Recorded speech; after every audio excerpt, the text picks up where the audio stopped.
And then the second one was the song I wrote called The Way I Want to Touch You. We were working on our second album, and we were getting ready to get that one ready to go. But people only knew us by those two songs. And so I thought, well, Love Will Keep Us Together, that's good. The Way I Want to Touch You, that might be a little risque for the White House. I mean, I didn't mean it that way. You know, sometimes if you go through my songs, you'll find things hidden underneath there. But I'm never covert. I'm more covert. I'm underneath. You can find the things I'm saying. But anyway, so we said, nah, we can't do that. So we chose a couple of songs that were, you know, I don't remember what they were. And at the point that we were choosing our songs and just about finishing up our sound check, here comes Mrs. Ford into the East Room, and she looked so lovely. What a nice lady. I remember it specifically because she had kind of strawberry blonde hair, and she was wearing this lovely yellow linen suit. She just looked fabulous.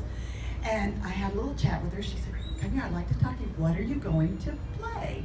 And I said, well, you know, we're going to do Love Will Keep Us Together, and I named the other tunes. And she said, you're going to do The Way I Want to Touch You, aren't you? And I said, well, you know, yeah, if you'd like it, we'll do it. She said, quote, oh, you must. That's mine and Jerry's favorite song. Who knew? So I said, well, okay. I guess we're going to do that. And I said, yes, Mrs. Ford, we'll be happy to do that for you. So I went back to Daryl and the band, and I said, this is a pretty hip place, you know? And I said, you know, we were so fresh out of the having hits, just working on our second album, on which we were going to put Muskrat Love. We performed Muskrat Love before we ever had a record deal or hits in the club we were working in. And we just tried it out first to see how they would like it, and oh my God, people went nuts over it. They kept wanting us to play it all night long, and I said 2 times a night, that's it, not going to do it any more than that. So I said to Daryl, you know what? Why don't we do Muskrat Love? I mean, they loved it at the Smokehouse. You know, Smokehouse, White House, what's the difference? These people like it.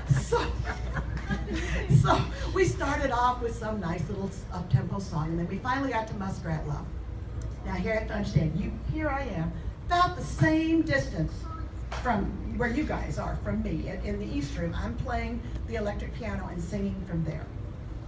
So I start the intro to Muskrat Love, and Daryl's over here with the thousands of keyboards, and I start singing Muskrat Love. And here's the front row. Let's see. President and Mrs. Ford are in the middle. Queen Elizabeth, Prince Philip, the Prime Minister of England, and she's shaking her head already, and his wife. And then on the other end, right in front of me, Henry Kissinger and his wife, Nancy. And he had not seemed particularly enthusiastic, you know, so far. So I thought, oh, well, you know, that's his thing. So I started, Muskrat, you know, and you know, here's Prince Philip. He's kind of tapping his foot and smiling, you know, and you know, President and Mrs. Ford smiling. They're enjoying it. Queen Elizabeth was kind of like this because I think she had jet lag. You know, she probably was, bless her heart. But anyway, so she wasn't, you know, frowning or anything. And then I don't remember what they were doing because I kept looking at Henry because he went, as I'm singing Muskrat, Camelot, doing, you know, and I started singing those famous words, and he got more and more, what's the word? Dour. Disapproving.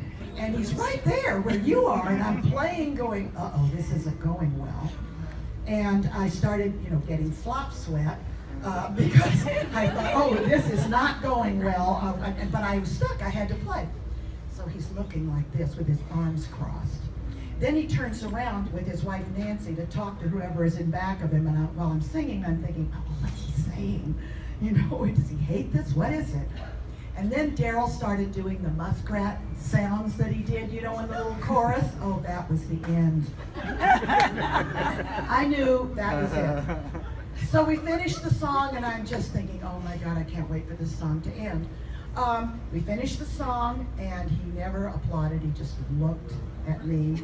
Everybody else kind of applauded nicely. We finished with Love Will Keep Us Together, which was great. And then as soon as the concert was over. Gone is Henry. I never saw him again. Boom, out of there. He couldn't wait to get out of there.